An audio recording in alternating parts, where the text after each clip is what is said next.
आज हम second law of thermodynamics को डिस्कस करेंगे।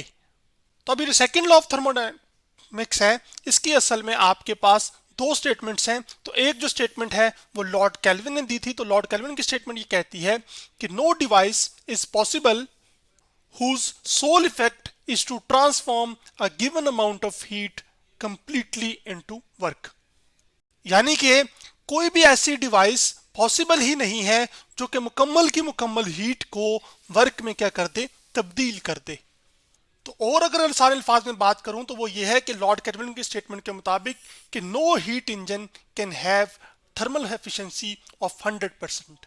यानी कि कोई भी आपके पास हीट इंजन ऐसा नहीं मौजूद जिसकी जो थर्मल एफिशिएंसी हो वो असल में 100% हो। यानी कि सारी की सारी जो हीट है वो असल में वर्क में जब तब्दील हो जाती है या तब्दील हो तो हम उस सिस्टम को कहते हैं 100% थर्मली एफिशिएंट सिस्टम। जबकि बजाते खुद हीट इंजन क्या करता है कि ये असल में कन्वर्ट करता है हीट को वर्क में। और एफिशिएंसी आपको क्या बताती है कि कितनी आपको आउटपुट जो है वो यूजफुल एनर्जी में हासिल हुई है एज कंपेयर टू जो आपने गिवन इनपुट दी होगी एनर्जी की। जबकि जो सेकंड स्टेटमेंट है वो असल में आपके पास रुडोल्फ क्लॉसियस की है। और रुडोल्फ क्लॉसियस ये कहता है कि it is impossible to cause heat flow from a hot body to a cold sorry from a cold body to hot body without the expenditure of work. जैसा कि आप जानते हैं ना कि हीट क्या करती है, वो हॉट बॉडी से फ्लो करती है कोल्ड बॉडी की तरफ। और ये नेचुरली होता है ऐसा। तो इस वजह से इस प्रोसेस को जिसमें हीट हॉट बॉडी से कोल्ड बॉडी की तरफ फ्लो रही हो उसको हम कहते हैं स्पॉन्टेनियस प्रोसेस।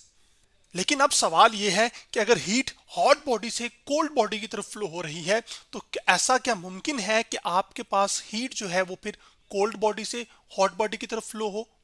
तो इस बात का जवाब असल में रुडोल्फ क्लॉसियस ने दिया था। उसने ये कहा था कि हीट आपके पास कोल्ड बॉडी से हॉट बॉडी तक खुद ब खुद फ्लो नहीं कर सकती।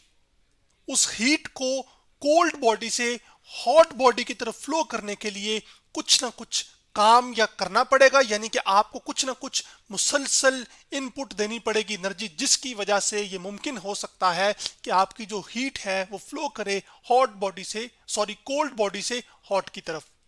तो अगर मैं इसको पिक्टोरियल वे में आपको दिखाऊं तो इसको आप यूं भी समझ सकते हैं कि जैसे कि एक हॉट कंटेनर है और ये आपकी सराउंडिंग है जो कि कोल्ड सराउंडिंग है।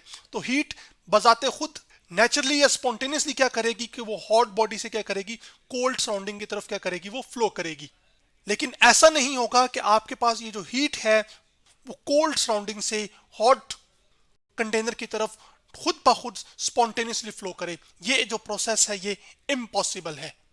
ये सिर्फ तभी पॉसिबल होगा जब आप कोई ना कोई इनपुट एनर्जी दे रहे होंगे। यानी कि आप मुसलसल कुछ ना कुछ एनर्जी सिस्टम को दे रहे होंगे तो फिर ये मुमकिन हो सकता है कि जो हीट है वो कोल्ड बॉडी से हॉट बॉडी की तरफ फ्लो कर जाए। अब ऐसा क्यों है कि आपके पास जो हीट है वो खुद ब खुद कोल्ड बॉडी से हॉट बॉडी की तरफ फ्लो क्यों नहीं करती? इसको हम छोटी सी मिसाल जो कि रेफरेंस के तौर पर समझाने के लिए काम आ सकती है वो ये है कि जैसे कि आपके पास ये बॉल्स हैं जो कि किसी हाइट पर पड़ी हुई हैं। तो ये हायर हाइट है जबकि ये लोअर हाइट है या ये ग्राउंड समझ लें। तो जैसे ही आप बॉल को यहां से रिलीज करेंगे तो आपके पास ये बॉल हाई हाइट से क्या आ जाएगी, लो हाइट पे यानी कि ग्राउंड पर आ जाएगी। यानी कि हाई पोटेंशियल एनर्जी से लो पोटेंशियल एनर्जी पर आ जाएगी। लेकिन क्या ये खुद ब खुद बॉल जो ये वाली है ये नीचे से ऊपर जा सकती है? नहीं। इसको नीचे से ऊपर लेकर जाने के लिए आपको कोई ना कोई काम करना पड़ेगा। इसी तरह नेचुरली हीट भी हॉट बॉडी से कोल्ड बॉडी की तरफ फ्लो होती है। उस प्रोसेस को हम स्पॉन्टेनियस प्रोसेस कहते हैं। लेकिन अगर आपने हीट को कोल्ड बॉडी से हॉट बॉडी की तरफ फ्लो करवाना है तो कोई ना कोई आपको इनपुट एनर्जी या वर्क डन करना पड़ेगा। एनर्जी दिए बगैर आपके पास हीट कभी भी कोल्ड बॉडी से हॉट बॉडी की तरफ खुद ब खुद ट्रांसफर नहीं होगी। तो इसका मतलब यह हुआ कि आपके पास ये जो सेकंड लॉ ऑफ थर्मोडायनामिक्स है वो असल में आपको डिस्क्राइब करता है डायरेक्शन ऑफ हीट फ्लो के, यानी कि हीट किस डायरेक्शन में फ्लो होगी। ये असल में सेकंड लॉ ऑफ थर्मोडायनामिक्स से पता चल रहा है। और यही असल में लिमिटेशन थी फर्स्ट लॉ ऑफ थर्मोडायनामिक्स की कि वो ये नहीं बताता था कि हीट किस डायरेक्शन में फ्लो होगी। फर्स्ट लॉ ऑफ थर्मोडायनामिक्स जो कि हमने पढ़ा था वो ये भी बताता था कि आप हीट को वर्क में कन्वर्ट कर सकते हैं और वर्क हीट में कन्वर्ट हो सकती है। और जो फर्स्ट लॉ ऑफ थर्मोडायनामिक्स है ये असल में law of conservation of energy पर बेस है कि एनर्जी को ना ही तो आप क्रिएट कर सकते हैं और ना ही डिस्ट्रॉय कर सकते हैं, बस इसे एक फॉर्म से दूसरी फॉर्म में क्या कर सकते हैं, ट्रांसफर कर सकते हैं, या एक बॉडी से दूसरी बॉडी में ट्रांसफर कर सकते हैं। तो अब हमारे सिनेरियो के अंदर हीट हॉट बॉडी से कोल्ड बॉडी की तरफ भी ट्रांसफर हो सकती है और कोल्ड से हॉट की तरफ भी। फर्स्ट लॉ ऑफ थर्मोडायनामिक्स के मुताबिक ये दोनों चीजें अलाउड हैं, लेकिन सेकंड जो यही तो लिमिटेशन है असल में फर्स्ट लॉ ऑफ थर्मोडायनामिक्स की। इसी वजह से तो हमें जरूरत पड़ी सेकंड लॉ ऑफ थर्मोडायनामिक्स की कि जो हीट है वो खुद ब खुद असल में कोल्ड बॉडी से हॉट बॉडी की तरफ फ्लो नहीं करेगी।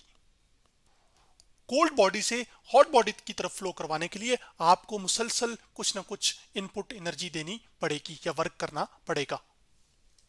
तो इसकी मिसाल ऐसे ही है जैसे सर्दियों के अंदर ये गर्म चाय की कॉफी गर्म कॉफी सर्दियों में एक कमरे के अंदर गर्म ही होती रहे, तो ऐसा तो आप ऑब्जर्व नहीं करते ना। उसको मुसलसल गर्म रखने के लिए आपको क्या करना पड़ेगा, मुसलसल क्या करनी पड़ेगी, हीट सप्लाई करनी पड़ेगी या कुछ ना कुछ वर्क डन करना पड़ेगा। अब चूंकि हमने रुडोल्फ क्लॉसियस की स्टेटमेंट को कंप्लीटली अंडरस्टैंड कर लिया है, अब जो लॉर्ड केल्विन की स्टेटमेंट है उसको जरा डिटेल के साथ डिस्कस करते हैं। लॉर्ड केल्विन ने ये कहा था कि आपके पास कोई भी ऐसा डिवाइस यानी कि कोई भी ऐसा हीट इंजन पॉसिबल नहीं है जो कि सारी की सारी जो हीट है उसको किस में कन्वर्ट कर दे, वर्क में। तो अब हम इस सवाल का जवाब देते हैं कि ऐसा क्यों। तो अब आप दो हीट इंजन कंसिडर कर लीजिए जैसे कि यहां पर मैंने कर लिए हैं। इसमें आपके पास एक ये हीट इंजन है और एक ये हीट इंजन है। यहां पर आपके पास एक हॉट रिजर्वायर है और यहां पर एक कोल्ड रिजर्वायर है। हॉट रिजर्वायर की खास बात ये होती है कि इसका टेम्परेचर ज्यादा होता है, जबकि जो कोल्ड रिजर्वायर होता है इसका टेम्परेचर कम होता है।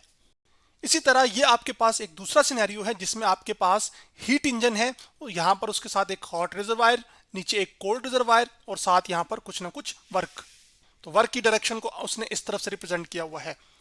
अब लॉर्ड केल्विन की स्टेटमेंट ये कहती थी कि आपके पास हॉट रिजर्वायर से असल में हीट फ्लो होगी किसकी तरफ, हीट इंजन की तरफ। यानी कि हम यूं कह रहे हैं कि हम हीट सप्लाई कर रहे हैं तो वो हीट जो सप्लाई होगी वो असल में हीट इंजन हीट को किस में कन्वर्ट करेगा, वर्क में।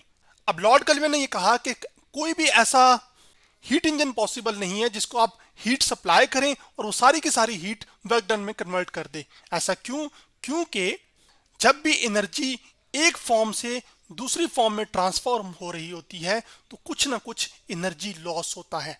यानी कि अगर आपके पास कोई भी डिवाइस हो उसमें हमेशा क्या होता है कि कुछ ना कुछ एनर्जी लॉस होता है, और वो एनर्जी लॉस आपके पास हीट की फॉर्म में हो सकता है, साउंड की फॉर्म में हो सकता है, या फिर लाइट की फॉर्म में हो सकता है। समझाने के तौर पर तो वो जो हीट लॉस है वो सिर्फ आइडियल मशीन्स के अंदर ही जीरो हो सकता है, वरना हर एक जो फिजिकल या रियल वर्ल्ड मशीन मौजूद है इस दुनिया के अंदर इसमें हमेशा कुछ ना कुछ एनर्जी लॉस जरूर होता है। इस वजह से सारी की सारी हीट को हम मुकम्मल वर्क में कन्वर्ट नहीं कर सकते, और यही स्टेटमेंट थी असल में लॉर्ड केल्विन की। तो ये जो सिनेरियो आपको दिखाया जा रहा है ये असल में एक आइडियल हीट इंजन को बताया गया है, जबकि ये जो आपके पास हीट इंजन है ये असल में आपके पास एक रियल सिनेरियो को या रियल हीट इंजन को बताया गया है जिसमें आपके पास हीट इंटर हो रही है, वो हीट कुछ ना कुछ वर्क में तब्दील हो रही है, और बाकी जो हीट लॉस हो रही है वो असल में कोल्ड रिजर्वायर के पास जा रही है।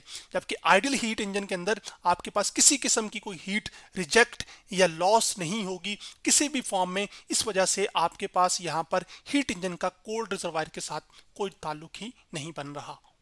तो चूंकि हमारे पास कोई आइडियल हीट इंजन पॉसिबल नहीं है रियल वर्ल्ड में, इस वजह से ये एक तरह से जो है ना निगलेक्ट करती है लॉर्ड केल्विन की स्टेटमेंट को। जबकि ये वाली जो है ना आपके पास रियल इंजन तो हैं जिसमें हीट आपके पास क्या होता है, वर्क में भी कन्वर्ट हो रहा है और कुछ ना कुछ हीट क्या कर रही होती है, इसमें लॉस भी हो रही होती है।